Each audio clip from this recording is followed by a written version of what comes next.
नमस्कार, मेरा नाम है ओम प्रकाश यादव और आप देख रहे हैं वॉइस ऑफ रिपब्लिक। बिहार में नीतीश कुमार जी के एक बहुत ही चहेते मंत्री जो दरभंगा से आते हैं और समाज कल्याण विभाग के मंत्री हैं, उनमें और उसी विभाग के एक कड़क और ईमानदार अपर मुख्य सचिव के बीच में ज़बरदस्त ठन गई है। स्थिति यह है कि इस विभाग में मंत्री 1-2 महीने से कार्यालय नहीं आ रहे हैं। स्वाभाविक रूप से जो संचिका मंत्री के लेवल पर जानी है, जो निर्णय मिनिस्टर्स के लेवल पर होने हैं, वह काम रुका पड़ा है।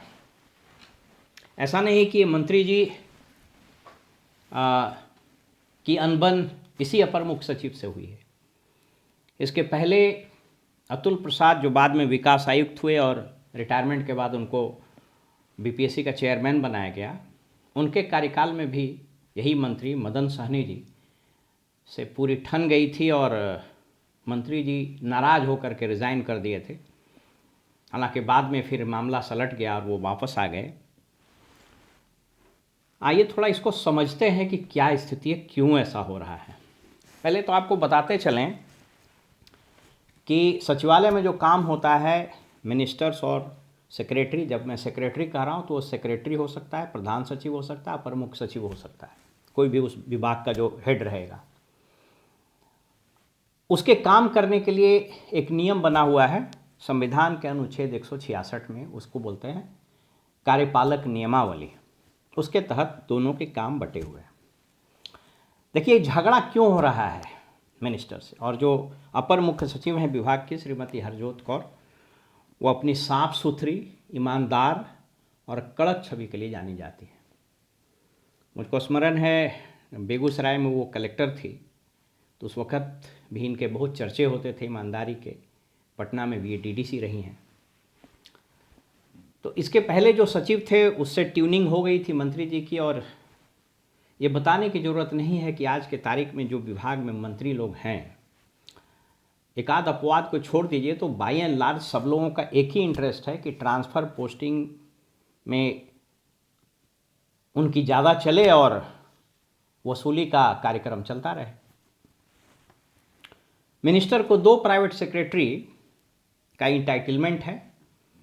एक सरकारी प्राइवेट सेक्रेटरी होता है जो अमूमन बिहार प्रशासनिक सेवा के होते हैं, और एक कोई प्राइवेट व्यक्ति को मंत्री रख सकता है।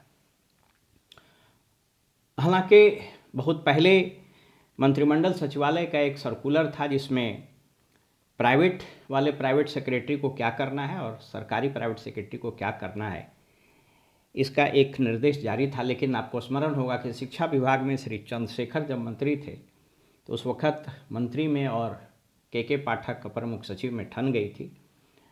तो फिर मंत्रिमंडल सचिवालय ने एक और स्पष्ट पत्र निकाला। उसके हिसाब से अभी की स्थिति यह है कि कोई भी प्राइवेट पीएस जो होगा, प्राइवेट सेक्रेटरी जो होगा, वो सरकारी बैठकों में भाग नहीं लिखेगा, सरकारी अधिकारियों को फ़ोन नहीं कर सकता है, कोई सरकारी पत्र पर वो दस्तखत आदि नहीं कर सकता है। ये सारा दायित्व सरकारी अधिकारी को दिया गया है। उसके अपने कारण भी हैं, आप समझ सकते हैं। कोई सरकारी अधिकारी रहेगा वही इन चीज़ों को समझ पाएगा। अब इस मंत्री जी के यहाँ बताया जा रहा है कि एक प्राइवेट सेक्रेटरी है जो उनका सारा काम करता है, और मंत्री के प्राइवेट सेक्रेटरी जो प्राइवेट जिसको बाह्य व्यक्ति कहा जाता है, वह बहुत विश्वास पात्र होता है और मंत्री जी सामान्यतः उनसे इस तरह का काम करवाते हैं, चाहे वो वसूली का कार्यक्रम हो या और कोई काम हो, वो कराते रहते हैं। अब ये बोलने में कोई गुरेज नहीं होना चाहिए क्योंकि यह ओपन सीक्रेट है। सीडीपीओ के ट्रांसफ़र पोस्टिंग जो इस विभाग से होते हैं, समाज कल्याण विभाग से, इसमें हर बार गंध मचा रहता है। इस विभाग में 2 डायरेक्टरेट है, एक आईसीडीएस डायरेक्टरेट है और एक समाज कल्याण का डायरेक्टरेट है। डायरेक्टरेट का मतलब होता है उसका जो हेड होता है वो डायरेक्टर होता है, लेकिन ओवरऑल अपर मुख्य सचिव वो दोनों के हेड होते हैं। अब ये मंत्री का काम विभाग में इस कार्यपालक नियमावली के तहत बना हुआ है। उनको उनके पास कौन कौन सी संचिकाएँ जाएंगी। आमतौर पर डेली रूटीन के जो काम होते हैं वो अपर मुख्य सचिव के लेवल पर ही वो डिस्पोजल हो जाते हैं। वैसा उसकी वो एक स्वाभाविक प्रक्रिया भी है, कामकाज को सुगमता से चलने के लिए भी किया गया, और इसीलिए संविधान के तहत जो नियम बना है इसमें ऐसा लिखा भी गया है। 5 करोड़ से ऊपर का कोई स्कीम होगा, जहाँ तक मुझे ठीक से याद है, तो 5 करोड़ से ऊपर का स्कीम होगा तभी वो मिनिस्टर के पास जाएगा। ट्रांसफ़र पोस्टिंग, जो गजटेड ऑफिसर होगा बेसिक ग्रेड और उससे ऊपर का 2 ग्रेड, वो जाएगा मिनिस्टर के पास, और वो भी जून के महीने में। वो सब नियमावली में बनी हुई। झगड़ा कैसे शुरू हुआ सो समझिए। ये मंत्री जी अपने इस कारनामे के लिए बड़े माने विख्यात हैं, आप जो शब्द इस्तेमाल कीजिए। मुझसे आए दिन CDPOs अलग अलग राज्य के अलग अलग ज़िलों से फ़ोन करके बोलती है अपना, चूँकि मैंने बहुत सारे CDPOs को जब मैं जॉब में था तो उन लोगों को ट्रेनिंग भी दी है, तो पूछते रहती है नियम कानून वगैरह के बारे में। तो उससे जब बात होती है तो कहती है कि बताती है वो लोग कि सर ट्रांसफ़र पोस्टिंग में हम लोगों का जो हाल है कि हम लोग एकदम समझिए कि सिरिंज से खून निकाल लेता है सब। मैं इस राइडर के साथ बता रहा हूँ कि CDPO सभी ईमानदार नहीं हैं, उन लोगों का भी बाई एंड लार्ज कुछ एक अपवाद को छोड़ कर के स्थिति वैसे ही है। तो ये पूरा सिस्टम बन गया नीतीश जी के सरकार में, लूटपाट का बहुत ही नंगा, घृणित और विकृत चल रहा है ये क्रियाकलाप अनवरत। और जब से नीतीश जी का पकड़ इनके स्वास्थ्य को लेकर के कमज़ोर हुआ है, जैसा इनकी शारीरिक और मानसिक स्थिति है जिसके बारे में आए दिन चर्चा होती रहती है। प्रशांत किशोर जी ने तो कह ही दिया है कि चीफ मिनिस्टर अगर कैमरे के सामने अपने सभी मंत्रियों का नाम और विभाग बिना कागज़ लिए हुए पढ़ दें तो हम इनके साथ हो लेंगे। बहरहाल वो एक अलग इशू है। तो उसके बाद ये भ्रष्टाचार का नंगा नाच शुरू हो रहा है। इसके पहले मैंने बताया था कि कैसे अंचलों में खेल चल रहा है, कैसे ग्रामीण विकास विभाग में खेल चल रहा है, और अब चूँकि मार्च महीना आ गया और जून में होना है। आपको पता है कि इस सरकार का अंतिम कार्यकाल, अंतिम वर्ष चल रहा है कार्यकाल का, और जून में जो ट्रांसफ़र पोस्टिंग होगा वह अंतिम ट्रांसफ़र पोस्टिंग होगा। तो सब लोग मैक्सिमम गाय से जितना दूध निकाल सकते हैं वो निकालने की जुगत में लगे हुए हैं। समस्या तब शुरू हुई, इसके पहले जो सेक्रेटरी थे वो अपना एक तरह से जिसको बोलते हैं ना कि सिम्बायोटिक रिलेशन स्टैब्लिश कर लिए थे, इसलिए स्मूथली चल रहा था। वो सेक्रेटरी का बदली हुआ, जैसे ही श्रीमती हरजोत कौर आई, मैंने बताया शुरू में कि अपने ईमानदार छवि और कड़क मिजाजी और स्ट्रेट फॉरवर्ड अप्रोच के लिए जानी जाती हैं। इनको इन्फ्लुएंस करना कोई आसान बात नहीं है, जहाँ तक मेरी समझ है। तो मंत्री जी का कार्यकलाप शुरू हुआ। इनका कहना था कि सचिवालय में किरानी से लेकर ऊपर तक जितने लोग हैं उन सब का कौन कौन फाइल वो देखेगा यह हम डिसाइड करेंगे। हालांकि इसमें नियम बना हुआ कि जब मिनिस्टर चार्ज लेंगे तो उसी वक्त कार्य का बंटवारा होगा, और कार्य का बंटवारा ऑफिसर्स के बीच कार्य का बंटवारा होगा, उस पर मंत्री का अनुमोदन लिया जाना है। क्लर्क यानी क्लर्क या असिस्टेंट, आजकल सचिवालय में असिस्टेंट का नाम हो गया असिस्टेंट सेक्शनल ऑफिसर और सेक्शनल ऑफिसर, ये कौन सा काम करेगा ये प्रेरोगेटिव सचिव, विभागीय सचिव या विभागीय प्रमुख सचिव जैसा स्थिति हो उसका होता है। तो मंत्री जी सबसे पहले चाह रहे थे कि उनके चहेते लोग को ये फाइल दिया जाए, मलाईदार विभाग का फाइल दिया जाए। तो इसमें प्रमुख सचिव ने आपत्ति की, जो बिल्कुल सही था। इसके बाद मंत्री जी का दूसरा इंटरेस्ट था जो निदेशालय वगैरह में टेंडर होता है। मतलब अब तो स्थिति ये हो गई है कि हर विभाग में जो टेंडर होते हैं उसमें मिनिस्टर्स का इतना ज़्यादा इंटरेस्ट इन्वॉल्व है कि आप मत पूछिए। चाहे वो RCD हो, चाहे बिल्डिंग डिपार्टमेंट हो, चाहे ग्रामीण विकास हो, चाहे इरिगेशन, जो हो, और लूट का जो खेल चलता है वह अलॉटमेंट से ही शुरू हो जाता है। तो इससे टकराहट शुरू हुई और मंत्री जी का कहना था कि टेंडर जो होता है डायरेक्टरेट में, यह डायरेक्टरेट ही डिसाइड कर देगा। जबकि अपर मुख्य सचिव ने एक पत्र निकाल दिया कि डायरेक्टरेट में जो टेंडर होंगे उस पर मेरा अप्रूवल ले लिया जाए, जो कि उनके अधिकार क्षेत्र में। तीसरा, ये मामला हुआ ये कि पटना में एक जो सवासिन का गृह, सुधार गृह जो था पटना में, उसमें एक घटना हुई थी, आपको याद होगा। तो उस घटना के कारण जो रिस्पॉन्सिबल ऑफिसर था उस पर निलंबन का प्रस्ताव अपर मुख्य सचिव ने मंत्री के पास भेजा। चूँकि वो पदाधिकारी क्लास 2 गस्टेड ऑफिसर होगा, इसलिए वो कार्यपालक नियमावली में नियम है 22 नियम बोलते हैं, नियम रूल 22, उसके तहत मिनिस्टर का अप्रूवल होना होता है। तो उसको फाइल भेजी गई, जो मेरे स्रोत जो बता रहे हैं। तो मंत्री जी अपना उससे सेटिंग कुछ कर लिए होंगे, और मंत्री ने उस पर अनुमोदन के देने के बजाय उसको प्रोटेक्ट करने के लिए उस फाइल पर अनाप शनाप लिखना शुरू किया। और जो लिखा वो काफ़ी, माने मेरे सूत्र बताते हैं कि वो बहुत ही ऑब्जेक्शनेबल था, इररेलेवेंट था और तर्कहीन था। तो इस नियम में एक प्रोविज़न है कार्यपालक नियमावली में कि अगर किसी विषय पर विभागीय सचिव और मंत्री एकमत न हो तो संचिका मुख्यमंत्री के पास जाती है। तो ये संचिका मुख्यमंत्री के पास चली गई और मुख्यमंत्री ने उस अधिकारी को निलंबित कर दिया। इससे मंत्री जी बड़े आहत हुए और बफसीट लिखने का एक सिलसिला शुरू मंत्री ने कर दिया अपर मुख्य सचिव को। मेरी कुछ अधिकारियों से बात हुई तो उन लोगों ने बताया, अपना नाम न बताने के शर्त पर, कि मिनिस्टर्स ने जो बफसीट लिखे हैं उस बफसीट के कंटेंट और उसके लैंग्वेज से यह स्पष्ट होता है कि उसको कोई प्राइवेट आदमी लिख रहा है। जैसा मैंने बताया कि मंत्री का जो प्राइवेट सेक्रेटरी है, उसके बारे में बताया जा रहा है कि वो वर्चुअली मिनिस्टर का सारा लेन देन और इस तरह का जो क्रियाकलाप है वही व्यक्ति करता है।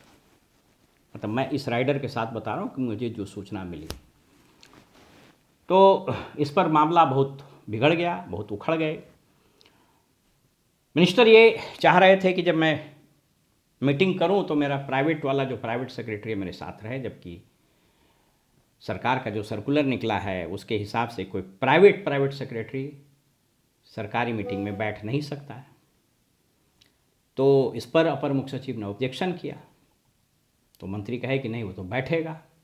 और कहिएगा आपको लग रहा हो कि बैठने से क्या होगा, तो बैठने से कुछ नहीं होता है। मीटिंग में जब मिनिस्टर के साथ कोई आदमी बैठता है तो रैंक एंड फाइल में यह मैसेज चला जाता है कि मिनिस्टर का बड़ा नज़दीक है, तो उसको वसूली करने में आसानी होती है। तो इस पर अपर मुख्य सचिव बिगड़ गई और उन्होंने बैठक का ही बहिष्कार कर दिया। तो बैठक होना बंद हो गया। अब उसके बाद से ये स्थिति बिगड़ती रही है। 2-3 महीने में मिनिस्टर्स को लग रहा था कि मेरी कोई बात नहीं मानी जा रही है, तो लेटर वार शुरू हो गया। मेरे पास कुछ पत्र भी हैं, लेकिन वो चूँकि गोपनीय पत्र हैं, वो मैं आपको नहीं दिखा सकता हूँ। लेकिन लेटर वार शुरू हो गया। बफसीट बोलते हैं उसको, मंत्री बफसीट लिखा, वो बफसीट लिखा। और इसमें विभाग में काम करने वाले जो कर्मी हैं वो अपना आनंदित हो रहे थे।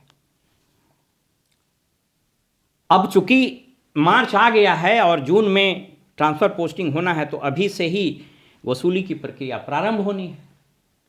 अब फील्ड में ये मैसेज चला गया है कि मंत्री जी ट्रांसफ़र पोस्टिंग लगता है नहीं कर पाएंगे। तो जो ग्राहक आना था, ग्राहक आना बंद हो गया मंत्री के पास। तो इसके कारण और मंत्री बिगड़ गए। मेरी जो जानकारी है, उन्होंने एक बफसीट लिख दिया है मुख्य सचिव को। मुख्य सचिव को जो बफसीट लिखा उसमें कई एक ऐसे लैंग्वेज का, कई एक ऐसे शब्दों का प्रयोग किया गया है जो कहीं से उचित नहीं है। बहरहाल मुख्य सचिव अमृतलाल मीणा साहब बहुत सीजन्ड पदाधिकारी हैं। उन्होंने उस बफसीट को भेज दिया अपर मुख्य सचिव के पास कि इसको आप देख लीजिए। अब अपर मुख्य सचिव उस पर मंथन कर रही हैं। और मेरी एक और जानकारी, मैं जिसको बोलता है, मैं सचिवालय के गलियारे से एक खबर आपको दे रहा हूँ जो आपको कहीं किसी ने नहीं बताया होगा, कि इस मुद्दे को लेकर के, चूँकि ये कई एक विभागों में ये हो रहा है झंझट, खास करके वैसे विभाग में जहाँ सेक्रेटरी ऑनेस्ट है और सेक्रेटरी और मंत्री के बीच में तालमेल, तालमेल शब्द पर ज़रा जोर डाल करके आप समझिएगा, वो नहीं बन रही है। या जहाँ सेक्रेटरी ऑनेस्ट है लेकिन बेचारा वो सोचता है कौन झंझट मोल ले, तो वो सबड्यूड हो जाता है। तो वहाँ तो चल रहा है, लेकिन बाकी बहुत सारे विभाग में जहाँ अपर मुख्य सचिव या प्रधान सचिव वगैरह थोड़ा कड़े हैं, वहाँ नहीं चल रही है। तो अभी राज्य स्तर पर जो सीनियर आईएएस ऑफिसर्स हैं उन लोगों ने एक अनौपचारिक बैठक की है और बैठक करके इसको बहुत सीरियस लिया है। मेरी जानकारी यह भी है कि मुख्यमंत्री सचिवालय के और मुख्यमंत्री के एक बहुत ही क्लोज आईएएस ऑफिसर हैं, उन्होंने इस मिनिस्टर को एक दो बार समझाया भी कि आप ऐसा नहीं कीजिए, सर विभाग नहीं चल पाएगा, बड़ी बदनामी हो रही है। लेकिन मंत्री जी कहाँ मानने वाले हैं? मंत्री जी तो मंत्री जी हैं। और मैं बताऊं न कि अपने पूरे कार्यकाल में एकदम मैंने बहुत ही ख्याति प्राप्त किए हैं इस वसूली के कार्यक्रम में। तो अब होने क्या जा रहा है सो हम आपको बता देते हैं। अनौपचारिक रूप से उस मुख्यमंत्री के बहुत ही चहेते नज़दीकी अधिकारी ने 2 बार समझाने की कोशिश की। इस बार जब मुख्य सचिव ने उसको कहा कि फिर से आप एक बार समझा दीजिए, तो उस अधिकारी ने कहा कि सर हम क्या समझाएं, मंत्री मानने के लिए तैयार नहीं। तो उसका रास्ता क्या निकाला जा रहा है वो हम आपको बता देंगे, अभी तक किसी को नहीं पता है। और ये बता दे रहे हैं कि अगर ये जो उपाय ढूंढा जा रहा है आईएएस अधिकारियों के द्वारा, अगर ये सफल हो गया मुख्यमंत्री से अनुमोदन के उपरांत, तो इस राज्य में मंत्रियों के पैर में और हाथ में जंजीर एक तरह से लग जाएगा और मंत्री दंतहीन, विषहीन, रंगहीन, स्वादहीन और गंधहीन हो जाएंगे। भारत सरकार में मंत्रियों के कंडक्ट को रेगुलेट करने के लिए नियम बने हुए हैं। यद्यपि ये बहुत ही क्लासिफाइड और बहुत ही कॉन्फिडेंशियल है, लेकिन एक श्री वेंकटेश नायक करके एक व्यक्ति हैं जिन्होंने 2009 में सूचना के अधिकार अधिनियम के तहत एक आवेदन डाला था प्रधानमंत्री कार्यालय में और मांगा था कि साहब मिनिस्टर के लिए कोई कोड ऑफ कंडक्ट है या नहीं, क्योंकि आपको पता है कि जो गवर्नमेंट सर्वेंट काम करता है उसके लिए गवर्नमेंट सर्वेंट कंडक्ट रूल्स और बहुत सारे नियम हैं, तो मिनिस्टर के लिए है कि नहीं। तो वहाँ से जो जवाब आया वो मेरे पास है, क्योंकि ये पब्लिक डॉक्यूमेंट हो गया तो मैं आपको इसको दिखाता भी हूँ। हालांकि ये थोड़ा पुराना है तो इसमें बहुत स्ट्रॉन्ग वर्ड्स और बहुत सारी चीज़ नहीं, 2 चीज़ इंपॉर्टेंट है, जैसे मंत्री को गिफ्ट नहीं लेना है या गिफ्ट लेना है तो उसको कैसे डिक्लेयर करना है, 31 तारीख को उसके अपने प्रॉपर्टी को डिक्लेयर करना है, तो वो सब तो यहाँ हो रहा है। लेकिन राज्य मुख्यालय पटना में जो अधिकारियों की, आईएएस अधिकारियों की अनौपचारिक बैठक हुई है, उसमें जो मेरे पास सूचना है कि अब इस बात पर विचार किया जा रहा है और मुख्यमंत्री जी को समझाया भी जाएगा कि यहाँ पर मिनिस्टर्स के कोड ऑफ एथिक्स या कंडक्ट कंट्रोल से संबंधित एक नियमावली बनाई जाए। जी हाँ, आप याद रखिएगा, इसको किसी ने नहीं बताया होगा इसलिए मैंने बताया, विस्पर द कॉरिडोर है। सचिवालय के गलियारों में जो कानाफूसी होती है, क्योंकि हम तो रहे हैं सिस्टम में इसलिए हम समझ सकते हैं, बाकी लोग को समझ में नहीं आएगा। तो ये नियमावली बनने की तैयारी शुरू हो गई है और अगर ये नियमावली बन गई तो आप यकीन मानिए कि मंत्री जो लोग जो इस राज्य में अभी खास करके कुछ जो मलाईदार विभाग है उसमें जो ट्रांसफ़र, पोस्टिंग, टेंडर आदि में जो नंगा नाच होता है वह रुक सकता है।